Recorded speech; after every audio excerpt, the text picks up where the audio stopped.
Friend, welcome back to my channel. তোমাদের কাছে আমি আবার একটা মেকআপের টিউটোরিয়াল ভিডিও নিয়ে চলে এসেছি।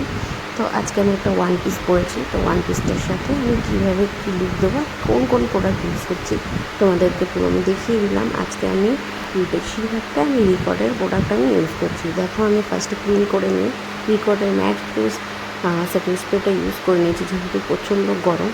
তো আমি তার আগে টোনার দিয়ে দিয়েছিলাম। তো রিকর্ডের প্রাইমারের উপরে অ্যাপ্লাই করলাম। আমি কোনো রকম কনসিলার করিনি, ডাইরেক্ট আমি ফাউন্ডেশনটাই অ্যাপ্লাই করলাম। তো তোমরা দেখতে পাচ্ছ আমি ফাউন্ডেশন ব্রাশের মধ্যে ফাউন্ডেশনটা দিয়ে আমি পুরো সারা মুখে ব্লেন্ড করে নেব। ব্লেন্ড করার পরে আমি ব্লেন্ডারের সাহায্যে কিন্তু আমি ব্লেন্ড করবো। চলো দেখো, তারপরে আমি ইউজ করলাম মার্সের একটা মাস্কারা। তো আমার খুব ফেভারিট, দারুণ রেজাল্ট ওটা। তো তারপরে ইউজ করছি আমি একটা লিপ প্যালেট থেকে একটা লিপস্টিক। তো দেখে নাও আমার ফাইনাল লুকটা। তো তোমাদের কাছে সেই ফাইনাল লুকটা তুলে ধরে নিয়ে আসলাম। তো কেমন হয়েছে আমার ফাইনাল লুকটা দেখে সবাই একটু জানিও, আর প্লিজ কমেন্ট করো। আর আমার কাজ যদি ভালো লেগে থাকে লাইক কমেন্ট শেয়ার করো। আর কেমন হয়েছে ওয়ান পিসটার সাথে আজকে লুকটা প্লিজ জানিও।